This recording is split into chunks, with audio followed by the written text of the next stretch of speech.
E aí, rapaziada, tudo bem? Resenhas de dezembro de 2024, último mês do ano. Um mês de muitas leituras, tá? Ao contrário dos anteriores.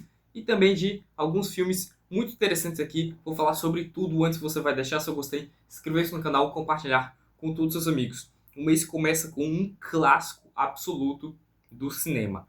Tubarão, de Steven Spielberg. O filme que impulsionou a carreira do Steven Spielberg. O filme que colocou ele no mais alto na mais alta prateleira de Hollywood, onde ele se mantém até hoje. É de fato para mim o melhor diretor de todos os tempos, pelo menos da bagagem de cinema que eu tenho. Ele é o diretor que eu gosto, que eu mais gosto.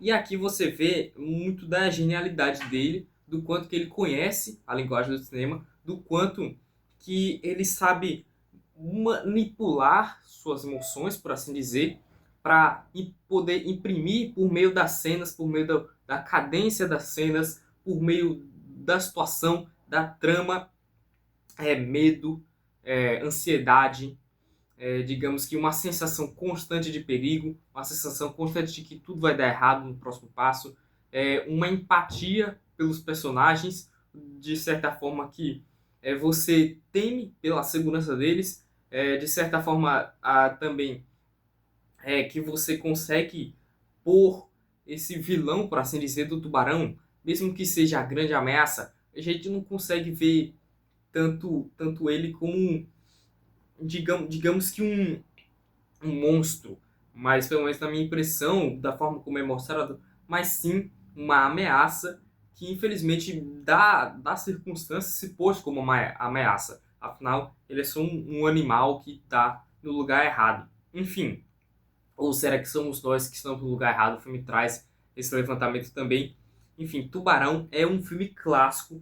Tem várias situações aqui. Um filme que, de certa forma, ele inicia esse gênero, esse subgênero, pode-se dizer assim, de filmes de ataque de tubarão. E é o único que presta, de fato. É o melhor. É um dos grandes filmes do cinema. E é um clássico que eu sempre ficava meio que com preconceito sobre ele. Ah, será que eu não vou achar muito tosco? Será que eu não vou achar ruim e tal? Ou eu não vou me entreter? Ou eu não vou achar a história cativante? Estava enganado em todos esses sentidos. É um filmaço que todas as pessoas deveriam assistir. Os personagens também são muito bons, muito bem atuados. Tem uma cena específica do filme que não é nem uma cena de ação. O filme tem algumas cenas assim de perigo de ação e tal, mas é mais o filme com conversa, e aí você vai vendo o desenrolar da trama. Tem uma específica que os personagens estão lá, é uma das cenas antes do clímax. E aí digamos que o capitão lá daquele barco, ele conta uma história do que aconteceu com ele muitas décadas atrás. Assista esse filme. Quando aparecer essa cena, vocês me falem o que foi que vocês acharam. Enfim, próximo filme foi Jack Brown. Jack Brown, filme do Quentin Tarantino. Venho assistindo aos filmes do Quentin Tarantino. Aos pouquinhos, não quero assistir tudo de uma vez, porque é também outro grande diretor que faz filmes muito divertidos, para ser bem justo. São filmes que, claro, são muito bons. Ele também entende muito da linguagem do cinema. Ele faz filmes que funcionam muito bem. A trama dos filmes deles são muito boas.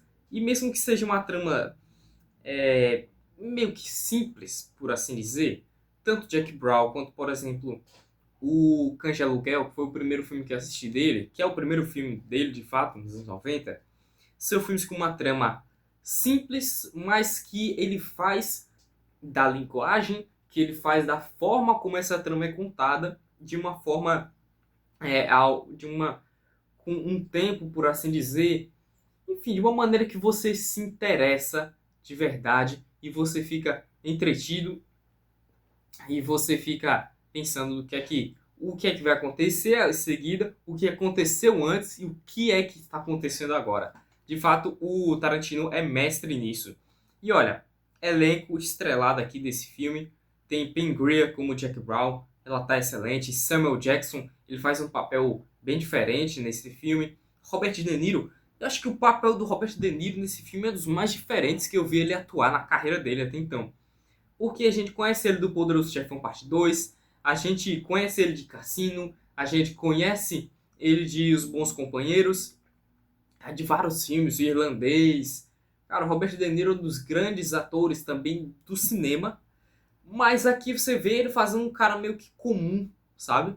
É um cara meio que assim, ele, ok, ele tá mais na dele ali, só que ele tá meio desconfortável com a situação, mas ele vai meio que aceitando tudo, não quer, ele não quer desagradar ninguém, mas ele vai meio que explodindo chega, digamos que ele vai enchendo cada vez mais o saco dele, uma hora ele explode, e aí é muito massa essa cena também. Eu falo isso porque o Robert De Niro ele consegue colocar essa sutileza no personagem dele. O personagem do Samuel Jackson é muito bom também. Ele não é um chefão da venda de armas, ele é um vendedor de armas lá qualquer lá na cidade dele. E aí você tem toda essa investigação contra esse cara. A Jackie Brown está envolvida em tudo isso e ela assume um papel muito importante, meio que fugindo da polícia, meio que fugindo desse cara também. Tem a Bridget Fonda no filme, tem o Michael Keaton, tem o Robert Forster, tem o Chris Tucker no filme, até o Chris Tucker tá lá, Michael Bowen também. Enfim, um filme que vale muito a pena ser assistido. Eu ouço gente falando mal desse filme, mas sinceramente, eu. Ok, talvez não seja o filme mais genial do Tarantino, mas ainda assim é um bom filme. Um filme que você deve assistir. E aqui tem um filme que também sofre muitas críticas, mas que eu gostei, que é o Boyhood. Boyhood é um filme que começa a ser gravado, se eu não me engano, em 2002, 2003, e aí ele é gravado com os mesmos atores por um período de 10 anos. A proposta do filme é você acompanhar a juventude de um garoto. E aí você observa vários recortes da vida dele. O filme ele não se propõe a ter um início e um fim muito definidos, tá? É como se fossem vários recortes mesmo de um intervalo de tempo de 10 anos. O que para algumas pessoas pode ser ruim, porque você não tem de fato uma trama muito definida. Você não tem de fato como você. Porque assim, é como se você visse muito e ao mesmo tempo pouco dos personagens. Das personagens. Porque você tem alguns momentos importantes, mas ao mesmo tempo não o suficiente para você se aprofundar nelas. Eu acho que os personagens que são mais aprofundados mesmo são o próprio Mason, que é o personagem principal, e o pai do Mason, que é interpretado pelo excelente ator Ethan Hawke, e ele é de fato o melhor ator desse filme. Tem alguns bons personagens, bons atores também. A Patricia Arquette, ela faz o papel da mãe do Mason. Enfim, tem alguns atores ali que não são muito bons também não, eles são meio ruinzinhos. Mas é um filme que eu gostei, é um filme que faz você refletir sobre a infância, como a infância molda o caráter de uma pessoa, como é, existem vários momentos chave, não diria que, assim, ele faz uma reflexão sobre como não existem momentos chave na vida de uma pessoa e ao mesmo tempo tem, sabe? Como não que uma pessoa muda a partir desse ponto. Ela muda ao longo de vários eventos, há vários episódios que acontecem na vida dela e ela vai quase que imperceptivelmente mudando. É quase que imperceptível a mudança do próprio Mason, na forma como ele tem de pensar, a forma como ele vê o mundo. Você percebe essa mudança, mas ela é sutil, entende? E isso eu acho muito inteligente. E de fato, assim, não é um filme perfeito, tá? Não é um filme perfeito mesmo, mas eu acho que é um filme bom, um filme que vale, sim, a pena ser assistido. E assim, eu já vi críticas também, uma crítica que faz muito sentido sobre esse filme, é que talvez o Mason, ele seja não um personagem singular, mas um personagem que queira representar a infância de todos os garotos. Então você tem situações que acontecem, que são muito facilmente identificáveis. Você tem situações que são até de certa forma clichês, só que elas são importantes para o mesmo e talvez seja importante para o espectador também. Tem muita coisa da cultura norte-americana nesse filme que também acho que conversa mais com esse tipo de público. Enfim, tá aí, é um filme que eu acabei gostando sim.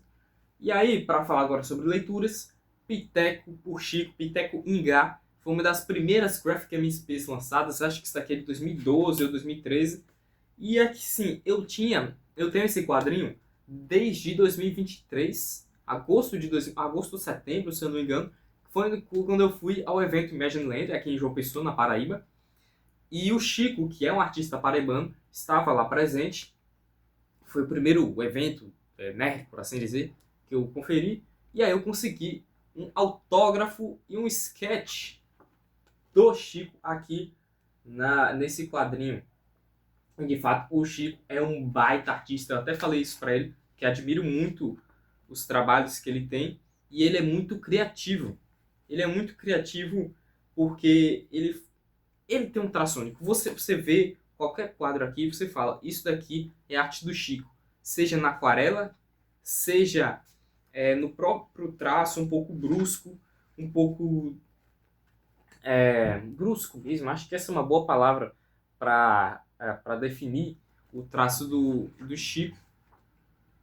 É um traço brusco, mas ao mesmo tempo detalhado, por assim dizer. E aqui você tem uma história que é baseada, tem como grande base as gravuras da Pedra de Ingá, que é uma das pedras de Ingá, melhor dizendo. Ingá é uma cidade no interior da Paraíba, e aí você tem lá como o grande atrativo dessa cidade é você ver a Pedra do Ingá, que é uma série de gravuras ao longo de um mural que elas remontam de milhares de anos atrás, de uma civilização que não se tem muitas informações sobre ela. O que você tem são talvez um estudo que você possa fazer sobre o cotidiano daquela civilização antiga, sobre suas crenças, sobre o seu cotidiano, né? Porque assim, essas pinturas rupestres, não é pintura rupestre, mas é uma arte parecida com isso. Elas representam muito o dia a dia daquele povo. E aí você tem toda uma imaginação, tendo como personagem principal o Piteco, vendo baseando-se nisso daí. E aí você tem atribuídos vários monstros, várias entidades aqui da cultura que são do folclore brasileiro, só que de uma forma mais própria do Chico, com nomes próprios, com uma forma mais autoral, para assim dizer.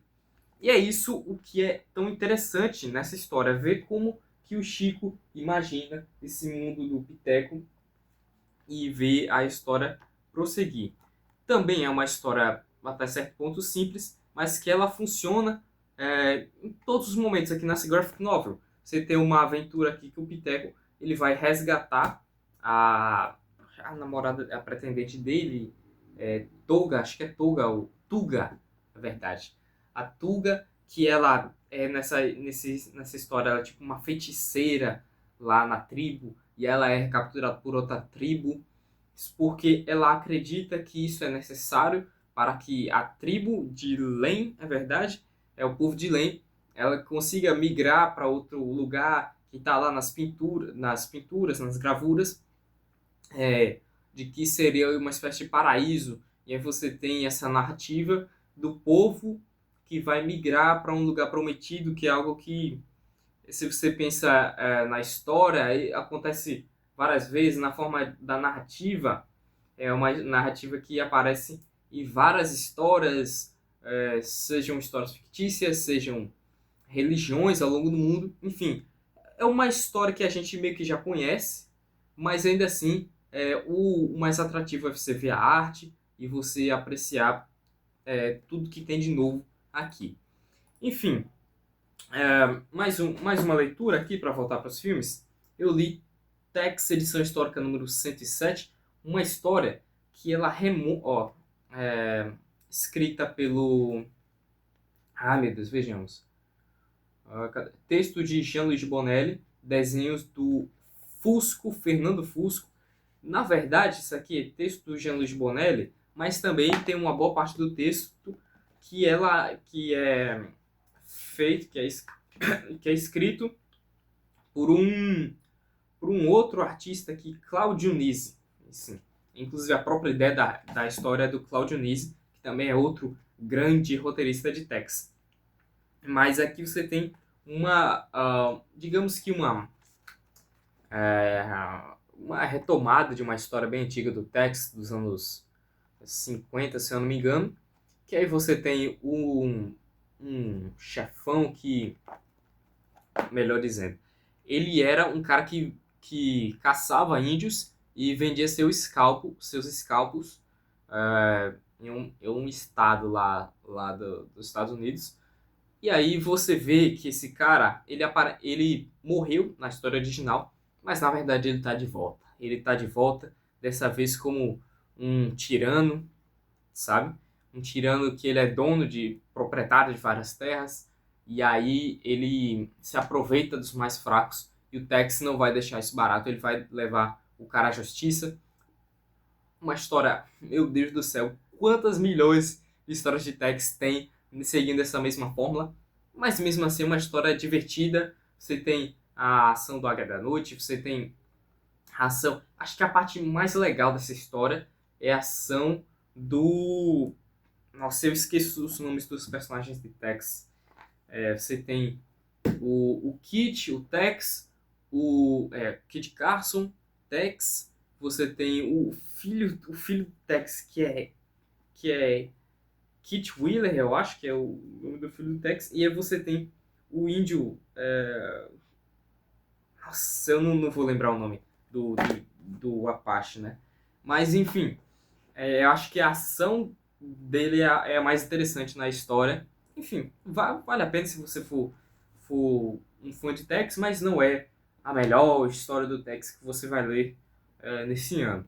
Enfim, vamos prosseguir nos filmes.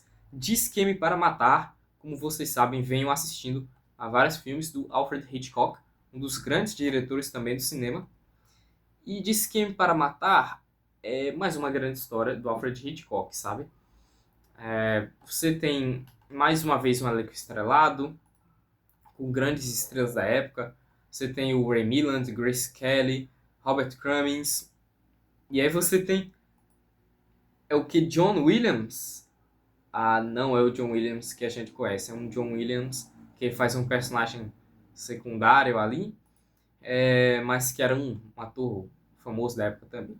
Enfim, bom filme, tá? Bom filme. Um dos filmes mais conhecidos do Alfred Hitchcock, na verdade. E que traz uma história de assassinato. Um filme muito... como posso dizer? Muito afiado nos diálogos. Você tem que...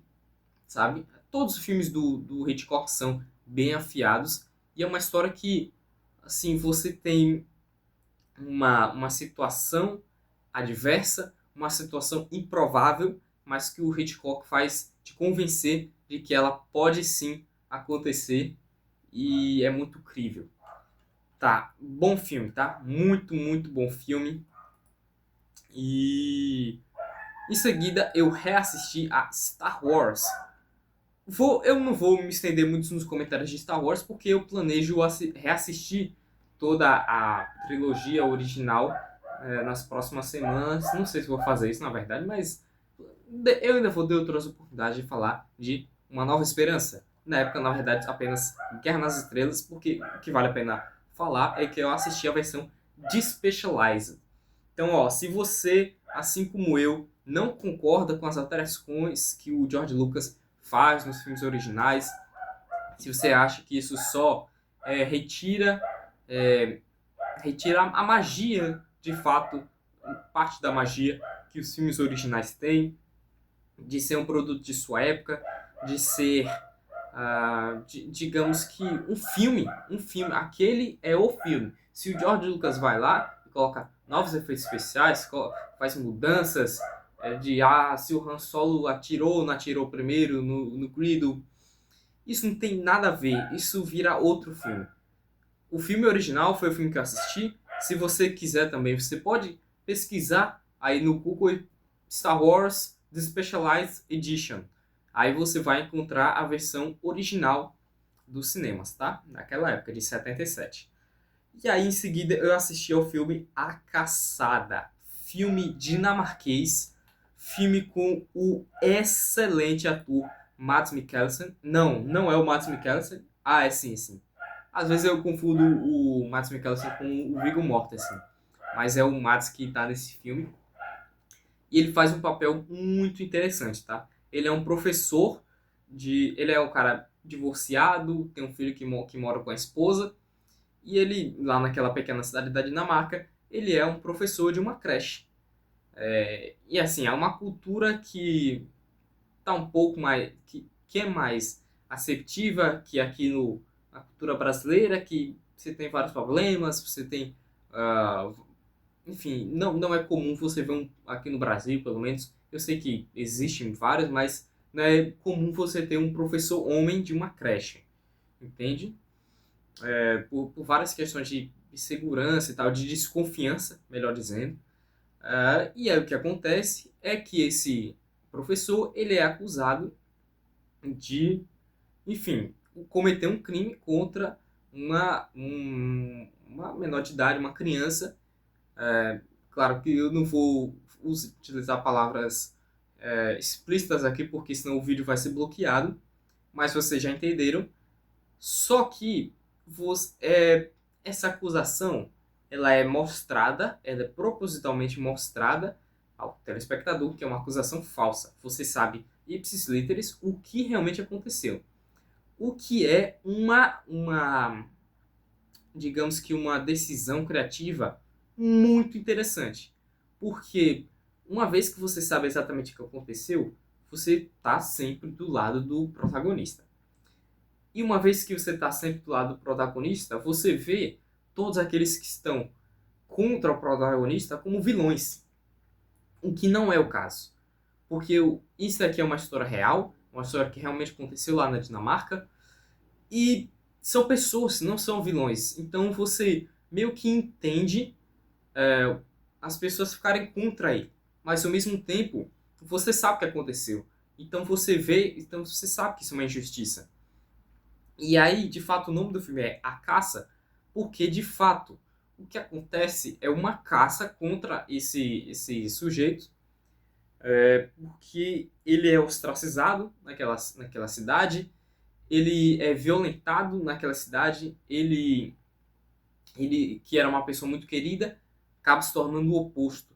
Você tem uma tratativa que é, de fato, uma caça contra aquela pessoa. Assim, enfim, como isso acaba se resolvendo,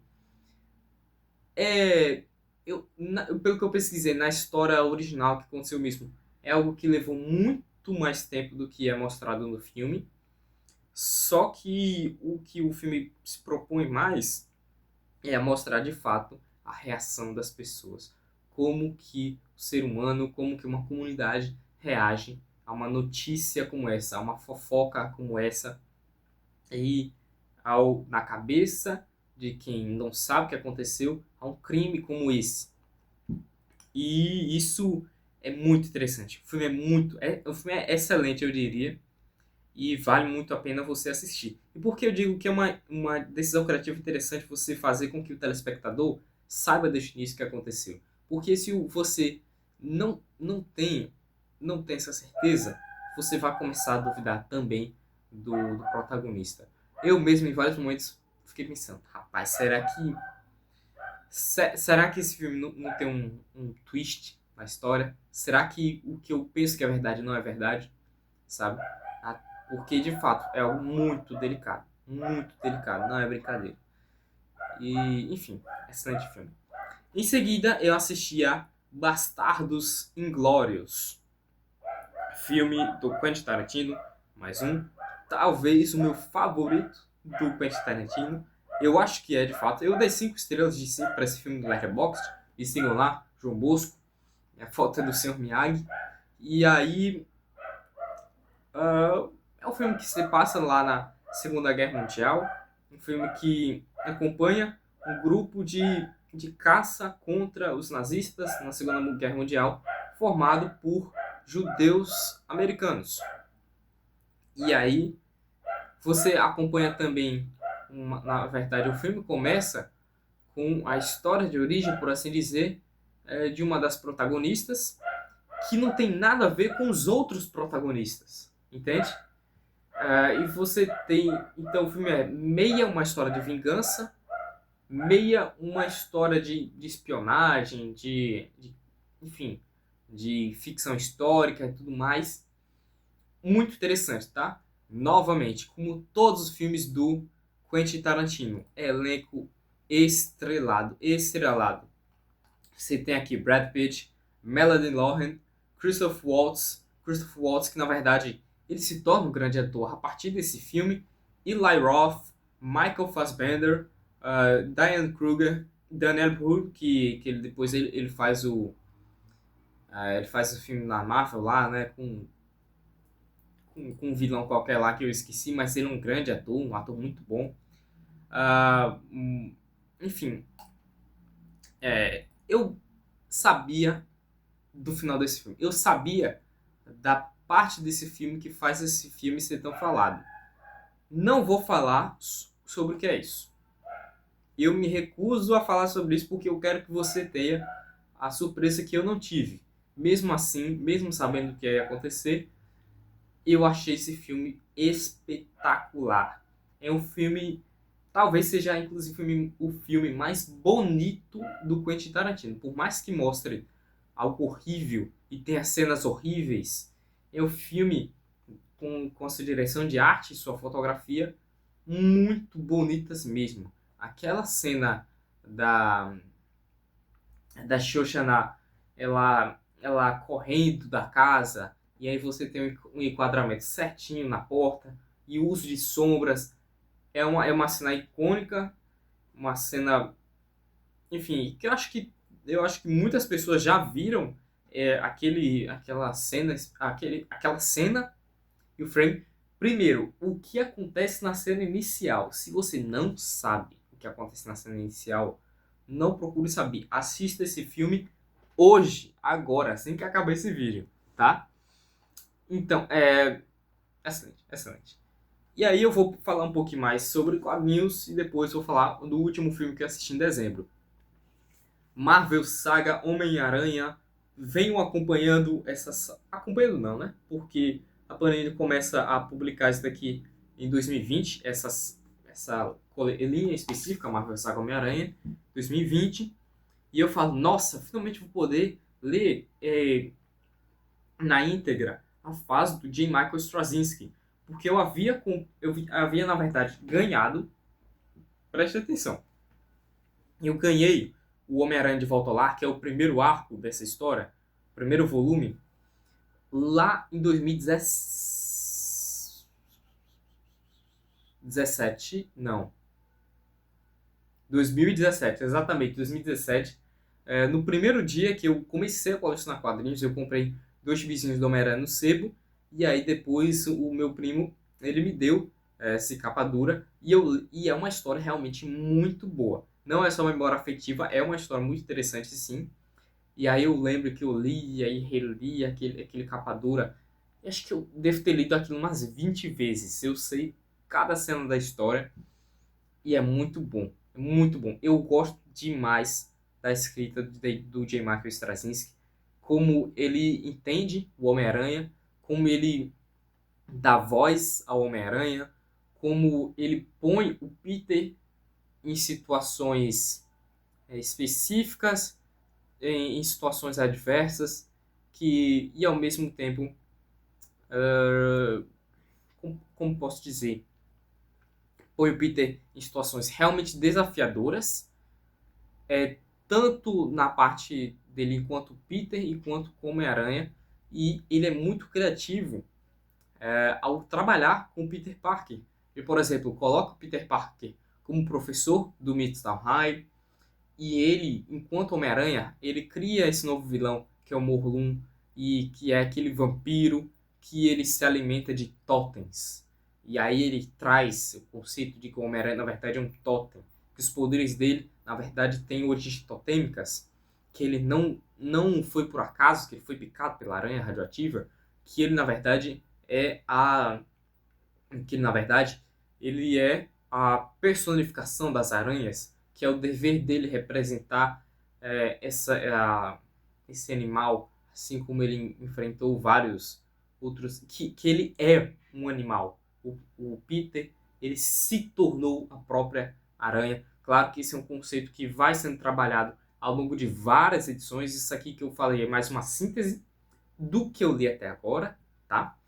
Eu estou muito curioso para saber o que acontece depois. E aí você tem esse volume 3, que eu li, que eu reli, na verdade. Volume muito interessante, porque aqui você traz mais um vilão totêmico de 3 que o Ezequiel promete a ele. E ele cria o personagem do Ezequiel, que é um baita personagem. Eu gosto muito do que esse personagem... ele começa quase como uma ameaça, e ele na verdade se revela como um ajudante para o Peter, e ele entende muito mais do que o Peter sobre os próprios poderes dele. E ele é um personagem tão misterioso, e eu quero muito chegar ao volume que revela na íntegra a história de origem do Ezequiel. Você tem aqui alguns flashes, algumas, digamos que, alguns momentos que revelam parte disso. E aí você tem a arte do John Romita Jr. Eu vou procurar aqui uns quadros bem interessantes, que eu acho que o John Romita Jr. ele tá no auge dele aqui, talvez. Nos anos 90 ele também estava muito bom. Mas aqui ele desenha demais, demais mesmo. E aí eu falei, você tem a parte Homem-Aranha, você tem a parte Peter Parker.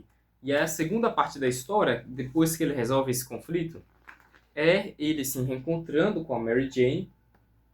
Na verdade, a segunda parte da história não, uma edição. Ele se encontra com a Mary Jane, e aí tem a participação do Capitão América, do Doutor Destino também. E aí ele e a Mary Jane tem um momento muito bonito em que os dois se reaproximam no momento da cronologia, que eles estavam meio que separados. E aí é muito bonito ver como o Straczynski trabalha a relação dos dois. E aí depois você tem um arco que é um pouco mais fraco, mas ainda assim é interessante, do Homem-Aranha enfrentando um novo supervilão. E aí você tem um mafioso do crime de Nova York também. E aí você tem mais as partes mais interessantes, eu acho que são mesmo desse arco da parte da Mary Jane, a parte da Tia May, que são poucas páginas, na verdade, mas a Tia May, ela agora sabe a identidade do Peter, e aí você tem uma interação entre elas, que é muito interessante. Acho que essa fase aqui eleva o patamar da Tia May de uma maneira que eu acho que nunca foi feita antes, e a da Mary Jane também é muito bem trabalhada. E aí, de fato, o que eu li pela primeira vez foi esse volume, Feliz Aniversário, que aqui você tem uma história novamente do Peter agindo como professor, e aí ele não sendo um professor dentro da escola, mas também uma pessoa que faz a diferença para os alunos. Uma pessoa nessa escola pública, de uma área mais periférica, ele faz essa diferença para que os alunos não entrem no crime, para que ele tire o máximo que ele consegue do potencial dos alunos para que eles acreditem em si mesmos. E aí você, claro, vai ter um pouquinho da ajuda do próprio Homem-Aranha interferindo aí nessas questões. Tem um pouco de Ezequiel também nesse volume, trazendo um questionamento de o que o Homem-Aranha realmente faz para a sociedade. Não só enfrentar vilões e prender capangas, mas o que ele faz como um membro ativo da sociedade. Muito interessante essa reflexão. E aí o segundo arco é um arco que o Homem-Aranha é esse Feliz Aniversário, que é de 700 edições do Homem-Aranha. Na verdade vai começar na Amazing Spider-Man 698, aí 699, e na 700 tem o desfecho do Homem-Aranha se unindo junto ao Thor e ao Doutor Destino e ao Quarteto Fantástico. E eu gosto muito de como o J. Michael Straczynski sabe dar voz a cada um dos personagens. Você vê roteiristas por aí que parece que meio que sabe fazer dois personagens na cabeça deles e fazem todo mundo ter uma mesma forma de falar, uma mesma forma de agir. Não, o Straczynski é muito bom nisso. E aí você tem aqui Homem-Aranha trabalhando em conjunto com o Doutor Destino para enfrentar um inimigo em comum. E é uma história interessante porque ela também traz alguns momentos do futuro e do passado do Homem-Aranha, meio que nessa linha do tempo principal. E aí o Peter ele tem que literalmente reviver grandes episódios que ele viveu no passado. E aí ele, por exemplo, vai enfrentar pela primeira vez os supervilões, ele vai ter aquele confronto com o Hulk novamente, ele vai reviver mortes. E aí o Peter ele vai falar: não, eu não consigo, eu não consigo viver novamente tudo o que eu passei.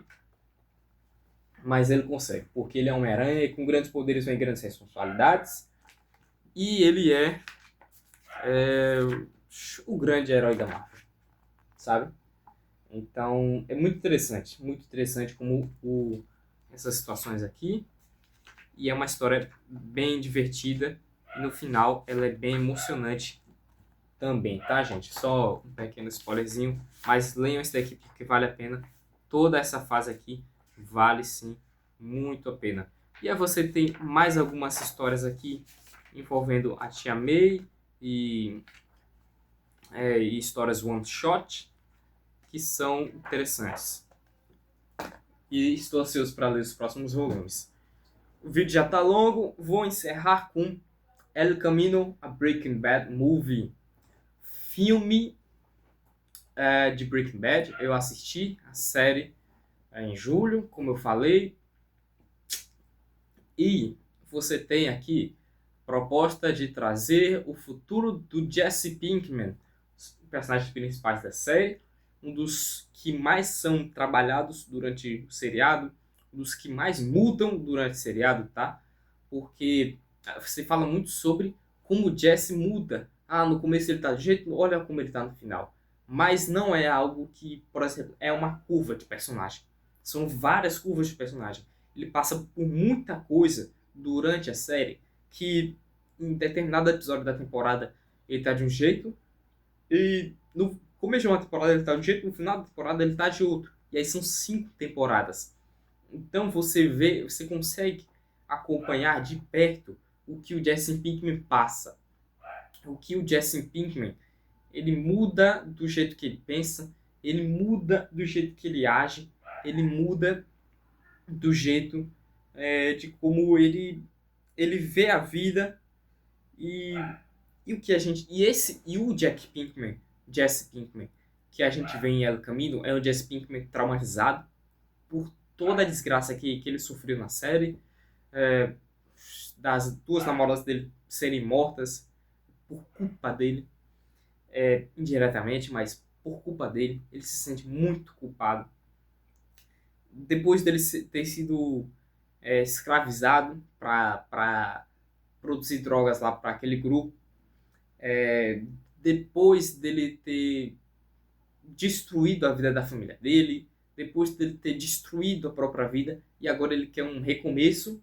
E aí a proposta desse filme é ele fala, ele vai tentar recomeçar a vida lá naquela loja lá de aspirador de pó, e aí ele vai, enfim, quem acompanha a série sabe do que eu tô falando. E aí ele tem a grande crítica do filme, que não deveria ser um filme. Deveria ser um episódio de 40, 50 minutos, como é o seriado. Deveria ser um episódio só pro Jesse, entende? Não tem conteúdo para fazer um filme. Você tem muita enrolação, muitas situações forçadas, você tem muita coisa de que, por que eu tô vendo isso? Por que isso daqui é tão interessante assim, tá? E aí você tem, que legal, Jesse Pinkman. Eu gosto do Jesse Pinkman, é um personagem muito legal, tal. É bom ver a atuação do ator, é bom ver o que acontece com ele, mas meio que você já sabe o que acontece no final, você meio que não importa tudo aquilo. O personagem, ele poderia, a última cena que a gente vê do personagem, poderia ser a última cena que a gente vê dele em Breaking Bad. E aí, a primeira cena do filme, o filme ele continua exatamente do ponto que termina o Breaking Bad. E, e é isso aí, entende? Eu acho que no mais é isso. É um filme que, pra quem é muito fã da série, é legal de assistir, né? Só pra ver o Jesse mais uma vez. Mas não é muito interessante mesmo, não. Não é um filme ruim, tá? E não é um filme bom. Gostei do filme, não muito. Mas é isso daí. Eu acho que o Vince Gilligan deveria dirigir mais filmes. Ele terminou aí recentemente o Better Call Saul, mas eu acho que o Vince Gilligan tem um grande potencial como diretor de cinema também. Porque você tem... Porque ele pega esse fiapo de história e aí cria algo coeso, tá? Não quer dizer que é muito bom, mas é coeso e é minimamente interessante. E ao longo disso você tem vários recursos, que é um diretor com muitos recursos, e, e eu gostaria de ver mais projetos da mente criativa do Vince Gilligan, e ele também atrás das câmeras. Eu acho que isso seria muito, muito interessante sim. Tem várias cenas de flashback que são, na sua grande maioria, inúteis. Eu acho que a única que realmente é significativa é a última cena de flashback, que é mais interessante, tá? Esqueci de falar das séries, né? Meu Deus do céu, muita coisa, muita coisa. Eu tô assistindo Batman, série animada, assisti até o episódio 16. É uma série legal, tá? É uma série infantil, então você tem que ter várias suspensões de descrença, mas ainda assim é uma série muito bem feita. Se você quer conhecer vilões do Batman e tal, é muito interessante sim.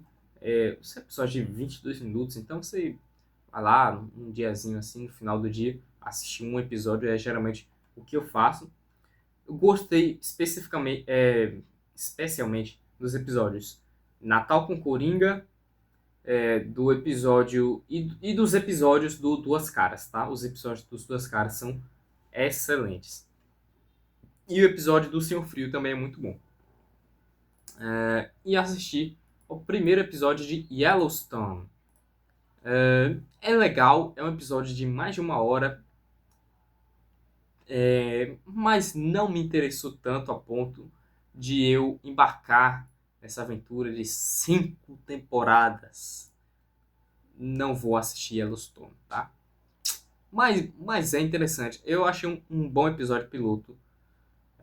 Um episódio que apresenta bem aquele mundo, apresenta bem os personagens, que define muito bem as várias situações que vão ser abordadas ao longo da série, imagino.